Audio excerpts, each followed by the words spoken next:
अस्सलाम वालेकुम दोस्तों, मैं हूं ताहिर और आज की इस वीडियो में मैं आपके साथ बात करने जा रहा हूं कि किस तरह से आप पाकिस्तान में एक वेरीफाइड पेपर अकाउंट बना सकते हैं और आप पाकिस्तान में पेमेंट कैसे रिसीव कर सकते हैं। और इस तरह से एक बात मैं बिल्कुल वाज़ह कर दूं कि ये जैसे पहले कुछ वीडियोस आप देखें यूट्यूब पे काफ़ी वीडियोस हैं जिसमें ये जिक्र होता है कि किस तरह से आप पाकिस्तान में वेरीफाइड पेपर अकाउंट बना सकते हैं। और वो टोटल 4 से 5 मिनट का प्रोसेस होता है क्योंकि अकाउंट बनाना बड़ी बात नहीं है। पेपर अकाउंट बनाने का मकसद ये है पाकिस्तान में क्योंकि इसकी सर्विसेज दस्तियाब नहीं तो आप पाकिस्तान में पेमेंट हासिल कर सकें। आप अगर फ़र्ज़ करें कि आपने पेपर अकाउंट तो बना लिया, वेरीफाइड कर लिया, उसको वेरीफाई भी कर लिया, लेकिन आप पाकिस्तान में पेमेंट हासिल नहीं कर सकते, तो ऐसे अकाउंट का क्या फ़ायदा। तो यहाँ पे मैं ये नहीं कह रहा आपको, जैसे कि कुछ काफ़ी सारी वीडियोस मौजूद हैं और मैं खुद भी इस पर एक वीडियो बना चुका हूँ कि आप किस तरह से एक वेरीफाइड पेपर अकाउंट बना सकते हैं। और काफ़ी और वीडियोज़ भी मौजूद हैं, लेकिन उनमें सिर्फ यही ज़िक्र होता है कि अकाउंट कैसे बनाते हैं। उसमें ये ज़िक्र नहीं होता कि अकाउंट बनाने के बाद प्रॉब्लम्स क्या आती हैं जब आप पेमेंट रिसीव करते हैं उसको, उसमें क्या मसला आ सकता है, अगर आपका अकाउंट लॉक हो जाए तब आप क्या करेंगे, या पेमेंट आप पाकिस्तान में कैसे हासिल करेंगे। सबसे बड़ा मसला तो पाकिस्तान में पेमेंट हासिल करने का है। तो इसी हवाले से मैं ये बात करने जा रहा हूँ। और ये बात कोई फ़र्ज़ी नहीं है कि मैंने कुछ वीडियोज़ देखी या कुछ भी कर लिया और मैं ये वीडियो बना रहा हूँ। इसमें 2 अकाउंट मैं बना चुका हूँ। एक अकाउंट तो मेरा पुराना है, तकरीबन 2013 में वो अकाउंट मैंने बनाया था, या शायद 2014 में, एग्जैक्टली याद नहीं मुझे, तकरीबन लेकिन 6-7 साल पुराना अकाउंट है और उससे मैं पेमेंट पाकिस्तान में रिसीव करता हूँ। दूसरा अकाउंट जो मैंने अभी बनाया 2020 में, और ये अकाउंट मैंने बनाया है अपने भाई के लिए। और इसको भी जैसे जिस तरह मेरा पुराना अकाउंट था मैंने वेरीफाई किया और उससे मैं पाकिस्तान में पेमेंट रिसीव करता हूँ, उसी तरह बिल्कुल ये अकाउंट बनाया और उसको मैंने पेपाल को जो अकाउंट बना लिया, उसके ज़रिए अब पाकिस्तान में पेमेंट रिसीव कर सकता हूँ।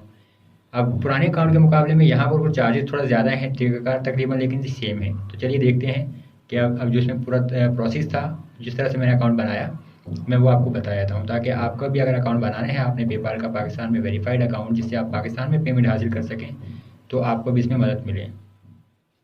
सबसे पहली बात कि अगर आप नहीं जानते आप वेरीफाइड अकाउंट कैसे बना सकते हैं, तो इसके लिए जो है आपको विज़िट करना होगा paypal.com/ph, यानी फ़िलिपाइन का जो वर्जन है पेपाल का, आप वो विज़िट करेंगे और वहाँ पर आप अपना अकाउंट बनाएंगे। उसमें सिर्फ आपको एड्रेस जो है वो फ़िलिपाइन का प्रोवाइड करना होगा, जबकि बाकी जो है आपकी जितनी भी डिटेल्स होगी, यानी कि आपका नाम, आपकी डेट ऑफ बर्थ, आपका शनाख्ती कार्ड जो होगा वो पाकिस्तान का आप इस्तेमाल करेंगे, क्योंकि जब वहाँ पर आप अकाउंट बनाएंगे तो वहाँ पर आपके पास नेशनैलिटी का जो ऑप्शन आएगा चूज़ करने का, वहाँ से आप पाकिस्तान सेलेक्ट कीजिए और आप अपना वहाँ पे पाकिस्तानी जो शनाख्ती कार्ड नंबर है वो एंटर कीजिए। नाम में गलती मत कीजिएगा, जो आपके शनाख्ती कार्ड पर आपका नाम हो इंग्लिश में या जो भी हो, वो आप बिल्कुल वही लिखिएगा। डेट ऑफ बर्थ भी बिल्कुल सही लिखिएगा। तमाम इन्फॉर्मेशन आपने अपनी बिल्कुल करेक्ट प्रोवाइड करनी है, गलती ना हो। उसमें आपका जो मोबाइल नंबर आएगा वो भी आपने पाकिस्तान का ही देना है और आप उसमें अपना पाकिस्तान का नंबर ऐड कर सकते हैं। टेलीनॉर हो, जोंग हो या कोई भी हो, आप उसको इस्तेमाल कर सकें, कोई मसला नहीं होगा। और आप अपना अकाउंट बना लीजिए। अकाउंट बनाने के बाद जो है सबसे अहम चीज़ वो है आपके अकाउंट की सिक्योरिटी है।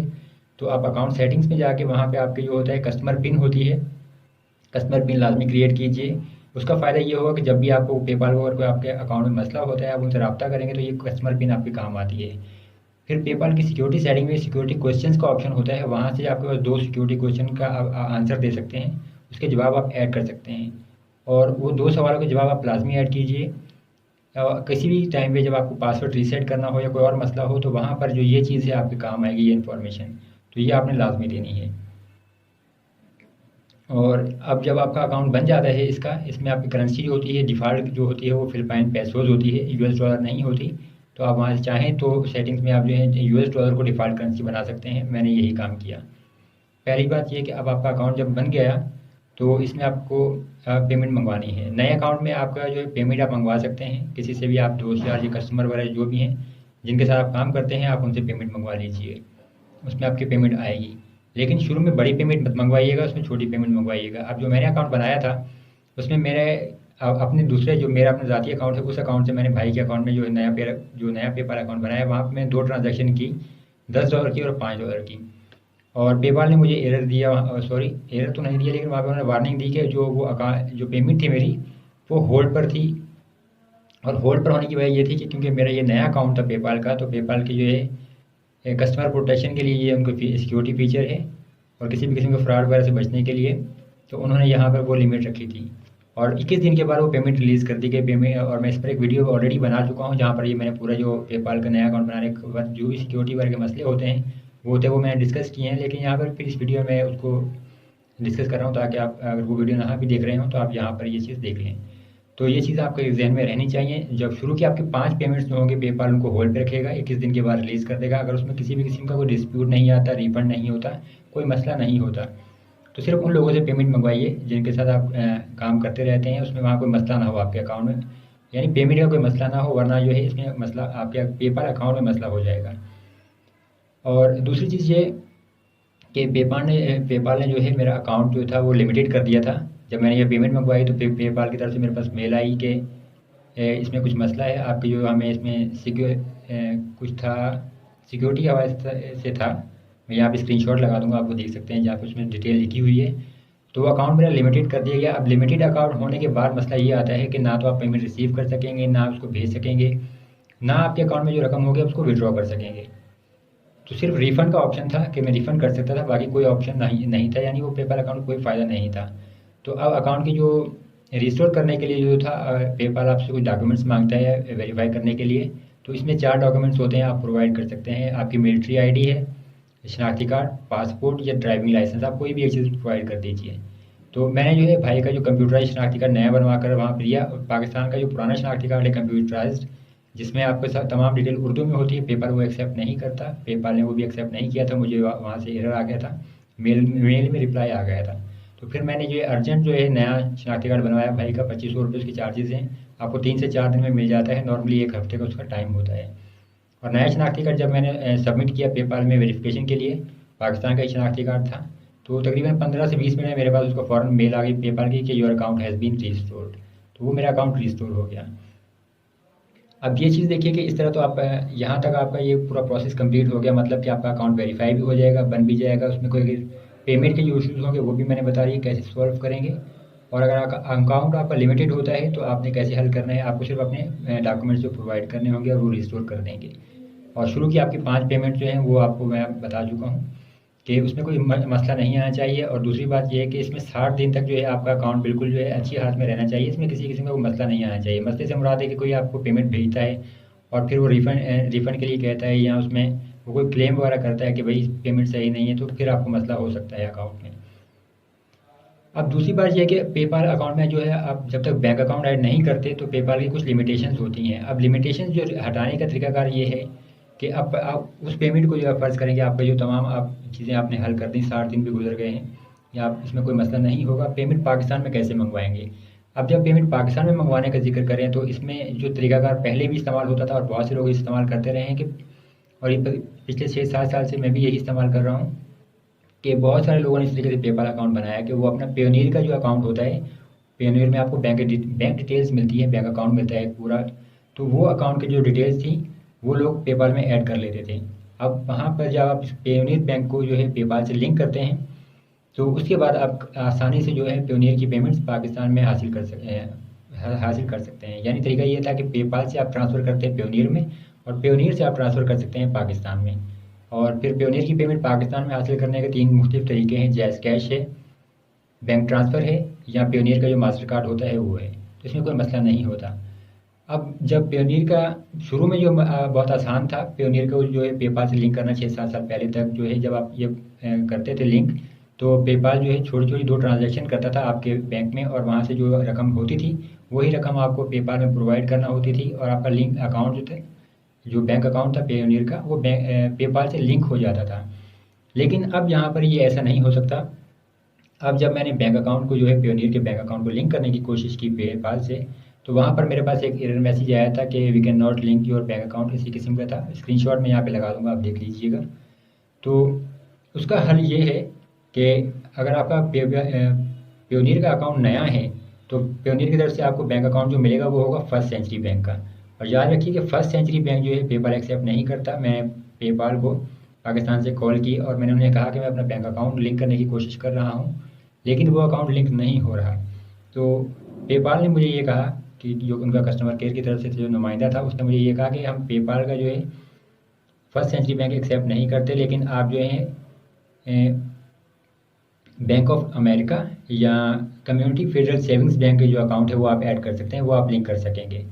तो अब मेरे पास जो है मेरे पेयोनियर अकाउंट में जो भाई का जो अकाउंट था पेयोनियर अकाउंट, वहाँ पर फर्स्ट सेंचुरी बैंक था। तो इसके लिए फिर मैंने पेयोनियर से रब्ता किया और पेयोनियर को मैंने रिक्वेस्ट की कि वो मुझे कम्युनिटी फेडरल सेविंग्स बैंक का जो है अकाउंट एक इशू कर दें US डॉलर में। और तकरीबन 3 से 4 दिन में ही जो है मुझे नया जो अकाउंट था वो इशू कर दिया, और मेरे अकाउंट में जो है US डॉलर बैंक अकाउंट 2 के नाम से वहाँ पे वो शो हो रहा था, और वो था कम्युनिटी फेडरल सेविंग्स बैंक का जो US डॉलर अकाउंट। और फिर जब मैंने दोबारा ये जो अकाउंट मुझे नया मिला US डॉलर की का प्योनियर की तरफ से, मैंने पेपाल में ऐड करने की कोशिश की, तो वहाँ पर मेरे पास दोबारा से वही एरर आया कि we can not link your bank account.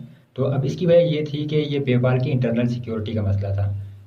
इसके लिए मैंने दोबारा पेपाल को कॉल की, और जो आपने पेपाल को कॉल करनी है, आपने जो अकाउंट बनाया है अपना, वहाँ पर आपके पास मोबाइल नंबर ऐड करने का ऑप्शन होता है। अब मोबाइल नंबर आपने पाकिस्तान का ही देना होता है, तो मैंने यहाँ से पाकिस्तान का ही मोबाइल नंबर दिया था। तो जो नंबर मैंने वहाँ पर दिया था उसी नंबर से मैंने कॉल की पेपाल को, और मैंने उन्हें कहा कि मैं बैंक अकाउंट लिंक करने की कोशिश कर रहा हूँ लेकिन लिंक नहीं हो रहा। तो फिर जो उनके नुमाइंदे ने जो है मुझे ये कहा कि ये इंटरनल सिक्योरिटी का मसला होता है, और उसने मुझसे कुछ डिटेल्स पूछी। अब पेपाल के जो जब आप कॉल करें तो वहाँ पर कुछ चीज़ों का ख्याल करना है आपने, कि आप उसी फ़ोन नंबर से कॉल करें जो आपने पेपाल में ऐड किया। अब पेपाल अकाउंट में जो आपने अपना एड्रेस दिया था वो भी आप एक जगह पर लिख के रख लीजिए, या उसका स्क्रीनशॉट ले लीजिए, और वो आपसे एड्रेस पूछेगा नुमाइंदा पेपाल का, आपने उसको अपना एड्रेस बताना है। पेपाल को जब आप कॉल करेंगे तो पेपाल के कॉन्टैक्ट पेज पे आपको एक कोड भी लॉगिन होना चाहिए आप अपने पेपाल अकाउंट में, वहाँ पर आपके पास एक कोड भी आ रहा होता है। वो कोड भी आपको पेपाल के नुमाइंदे को प्रोवाइड करना होगा। और आपके जो सिक्योरिटी क्वेश्चंस होते हैं जो आपने ऐड किए होंगे, तो पेपाल वहाँ से आपसे उनके कुछ जवाब भी पूछेगा नुमाइंदा, तो आपने वो जवाब भी उनको बताने हैं। जब आप अपने पूरे वेरीफाई कर देंगे कि ये अकाउंट आपका ही है, तो उसके बाद पेपाल जो है वो अकाउंट जो इशू है वो रिजॉल्व कर देगा, यानी उसके बाद आप जो है अपना बैंक अकाउंट लिंक कर पाएंगे पेपाल से। और मेरा भी इसी तरह था कि शुरू में नहीं हो रहा था, और फर्स्ट सेंचुरी बैंक अकाउंट में नहीं ऐड कर सका, तो प्योनियर से मैंने नया बैंक अकाउंट हासिल किया, कम्युनिटी फेडरल सेविंग्स बैंक का अकाउंट, और पेपाल ने मेरा वो अकाउंट एक्सेप्ट कर लिया, और उसके बाद वो अकाउंट मेरा लिंक हो गया। तो यानी कि अब जो मेरे पास ये जब प्योनियर का बैंक अकाउंट लिंक हो गया US डॉलर में, तो अब मैं वहाँ से पेपाल से जो पेमेंट थी वो प्योनियर में मंगवा सकता था, और ये पॉसिबल हो गया। अब बात करते हैं फ़ीस की, कि यहाँ पर जो प्योनियर जब आप पेपाल से प्योनियर में ट्रांसफ़र करेंगे तो उसकी फ़ीस या चार्जेस वगैरह कितने हैं, और ये बहुत अहम है। अब अगर बात करें पाकिस्तान में रकम हासिल करने की जो आपके पेयोनियर अकाउंट में है, तो मैंने जैसे आपको तरीकाकार बताया कि पेपाल से आप ट्रांसफ़र करते हैं पेयोनियर में, और पेयोनियर से आप ट्रांसफ़र कर सकते हैं पाकिस्तान में, और ये तरीकाकार बहुत आसान है, इसमें कोई मसला नहीं है। और सबसे अहम चीज़ यही है कि आपको अपना जो है पेयोनियर का बैंक अकाउंट है वो पेपाल से लिंक करना है। इसका मैंने तरीका आपको बता दिया। अब लेकिन यहाँ से अगर बात की जाए फ़ीस की, तो फ़ीस में इशू ये था कि जो मेरा पुराना अकाउंट है, जो मेरा पर्सनल अकाउंट तकरीबन 6-7 साल से जो मैं इस्तेमाल कर रहा हूँ, उसमें जो ये चीज़ थी कि पहले तो तकरीबन अगर बात करें पिछले माह तक, यानी फरवरी 2020 तक, तो तब तक जो है पेपाल किसी भी किस्म के जो है चार्जेस नहीं काटता था जब मैं पेपाल से पेयोनियर में ट्रांसफ़र करता था अपना जो रकम। लेकिन जो है मार्च में जब मैंने जो है रकम ट्रांसफ़र की, जो पेयोनियर से जब पेपाल से पेयोनियर में मैंने बैंक ट्रांसफ़र किया, तो वहाँ पर जो है मेरे पास पेपाल ने चार्जेस काटे। तकरीबन $165 ट्रांसफ़र करने पर तकरीबन $4 जो है पेपाल ने काटे। अब ये वो चार्जेस हैं जो अलग हैं, यानी जब आप पेपाल में पेमेंट रिसीव करते हैं किसी भी कस्टमर से या कहीं से भी, तो वहाँ पर भी आपके चार्जेस कट जाते हैं। और वो चार्जेस कटने के बाद जब दोबारा मैंने वहाँ से बैंक ट्रांसफ़र किया, तो वहाँ के चार्जेस जो थे वो अलग से कटे। अब वहाँ पे वो कम थे। लेकिन जो अकाउंट, जैसे कि अगर आप फ़िलिपाइन के एड्रेस पे जो अपना नया अकाउंट बनाएंगे पेपाल का, और उसको फिर लिंक करेंगे जब आप इससे अपने पेयोनियर अकाउंट से, तो वहाँ पर जब मैंने रकम ट्रांसफ़र करने की कोशिश की, तो यानी जो भाई का अकाउंट था, जो नया अकाउंट जो अभी बनाया मैंने, उस अकाउंट में ये था कि वहाँ पर पेपाल जो है US डॉलर में, यानी पेपाल की जो रकम थी मैंने वो अपनी जो डिफ़ॉल्ट करेंसी वो US डॉलर में कर ली थी। तो जो वहाँ से मैं जब ट्रांसफ़र करने की कोशिश की, तो वहाँ पर पेपाल ने मुझे $35 यानी $35 की शो किया फ़ीस चार्जेस। और अब ये उस टाइम मेरे अकाउंट में रकम कम थी, यानी तकरीबन जो मैं सिर्फ मैंने $15 ही मंगवाए थे टेस्ट के लिए, तो वही थे। लेकिन मैं सिर्फ टेस्ट करना चाहता था कि कितनी रकम में क्या मैं ट्रांसफ़र कर सकता हूँ या नहीं। तो वहाँ पर पेपाल ने जो है मुझे ये जो फ़ीस शो की वो थी $35, वही $35 हैं। और अब इस लिहाज से आपके ज़हन में ये बात रहनी चाहिए कि अगर आप इस तरह से वेरीफाइड अकाउंट बना लेते हैं, तो हर ट्रांजैक्शन पे जो है आपको ये तकरीबन चार्जेस देने होंगे। $100 अगर आप पेपाल में हासिल करते हैं इस तरीके से, तो वहाँ पर $100 पर पेपाल तकरीबन $5 अपनी फ़ीस काटता है, यानी आपके अकाउंट में $95 बचेंगे। अब 95 यानी जो $95 बचेंगे, तो उसके बाद जब ये अगर 95 आप पेयोनियर में ट्रांसफ़र करना चाहेंगे US डॉलर, तो फिर वहाँ से $35 फीस है आपकी, तो ये आपको देनी पड़ेगी। ये आपके इस तरह से कटेंगे। जबकि जो पुराना अकाउंट मेरा बना हुआ है वहाँ पर चार्जेस कम हैं। वहाँ पर जैसे मैंने बताया कि अगर मैं $100 रिसीव करता हूँ तो वहाँ पे टोटल मेरे पास आते हैं 95। अब 95 को अगर मैं ट्रांसफ़र करूँ पेयोनियर में, तो वहाँ पर तकरीबन $3 से $4 फीस कटेगी, क्योंकि $165 पर तकरीबन $4 फीस काटी थी, तो 95 पर यही है कि $3 के करीब ही फीस होगी, इससे ज़्यादा नहीं होगी, इससे कम ही होगी। तो ये आपको चार्जेस भी अदा करने पड़ेंगे। तो इसका बेहतरीन तरीका फिर यही हो सकता है आपके लिए, नए अकाउंट बनाने वालों के लिए, कि जब भी आप पेमेंट वगैरह जो है पेयोनियर से पेपाल से पेयोनियर में ट्रांसफ़र करें, तो कोशिश करें कि वो रकम ज़्यादा हो, यानी 300-400 या $500 होगी तो आपको फ़ीस एक ही बार देनी पड़ेगी, कम होगी। लेकिन अगर आप छोटी रकम ट्रांसफ़र करेंगे यानी $100, तो उसमें तकरीबन $40 तो सिर्फ आपके चार्जेस कट जाएंगे, पीछे आपको रिसीव होंगे सिर्फ $60। अब वो $60 जो पेयोनियर में आएंगे, तो पेयोनियर $60 पर तकरीबन $1 के करीब अपने चार्जेस काटेगा, आपके पास 59 रह जाएंगे। अब जो 59 जब आप पाकिस्तान में ट्रांसफ़र करेंगे, अगर जैज़ कैश में या फिर आप किसी ATM से मास्टर कार्ड इस्तेमाल करेंगे पेयोनियर का, तो उसके चार्जेस जो हैं वो आपको अलग देने पड़ेंगे। पेयोनियर से जब आप जैज़ कैश में ट्रांसफ़र करते हैं उसके भी कुछ चार्जेस होते हैं, और उस पर भी मैं 2% चार्जेस होते हैं। मैं उस पर एक वीडियो अलग से बना चुका हूँ, तो वो वीडियो भी आप देख लीजिए। आपको मुकम्मल उसमें मैंने एक्सप्लेन किया है कि आप किस तरह से पेमेंट हासिल कर सकते हैं और चार्जेस आपके कितने होते हैं और किस किस तरह से आपके ये तमाम रकम मिल सकती है। और एक बात और यहाँ मैं आपको बता दूँ कि पेयोनियर से अगर आप बैंक ट्रांसफ़र करते हैं, तो पेयोनियर से बैंक ट्रांसफ़र के लिए जो लिमिट है वो $100 है। $100 से कम आप पाकिस्तान में बैंक ट्रांसफ़र नहीं कर सकते। लेकिन अगर पेयोनियर को आप जैज़ कैश अकाउंट से लिंक कर लेंगे, तो फिर अगर आपके अकाउंट में पेयोनियर में $3 भी मौजूद हैं, तो आप वो $3 भी जो हैं अपने जैज़ कैश अकाउंट में विड्रॉ कर सकते हैं। अब जैज़ कैश अकाउंट में आपको रकम फ़ौरन मिल जाती है, जबकि बैंक अकाउंट में 3 से 4 दिन इंतज़ार करना पड़ता है। लेकिन बस इसमें इतना ये ज़हमत आपको होगी कि जैज़ कैश में जब आपकी रकम आ जाएगी, तो फिर आपको जो आप निकलवाने जाएंगे जो किसी भी दुकानदार से, तो वहाँ पर भी आपको कुछ चार्जेस अदा करने पड़ते हैं। तो इस तरह से जो है मैंने ये पाकिस्तान में एक वेरीफाइड पेपाल अकाउंट बनाया, जिससे ना सिर्फ मैं ऑनलाइन पेमेंट रिसीव कर सकता हूँ, बल्कि उसी पेपाल अकाउंट के ज़रिए मैं पाकिस्तान में पेमेंट रिसीव करने के काबिल हूँ। तो उम्मीद करता हूँ कि आपके लिए ये वीडियो काफ़ी हेल्पफुल होगी, और अगर आप भी ऑनलाइन काम करते हैं और आपको पेपाल अकाउंट की ज़रूरत है, तो आप इस तरह से एक अपना वेरीफाइड पेपाल अकाउंट बना पाएंगे और पाकिस्तान में रकम हासिल कर सकते हैं। वीडियो देखने का बहुत शुक्रिया। अगर आपके कोई सवालात हैं तो आप कमेंट्स में ज़रूर ऐड कीजिए, और मैं कोशिश करूँगा कि जल्द से जल्द आप लोगों को रिप्लाई करूँ। अल्लाह हाफ़िज़।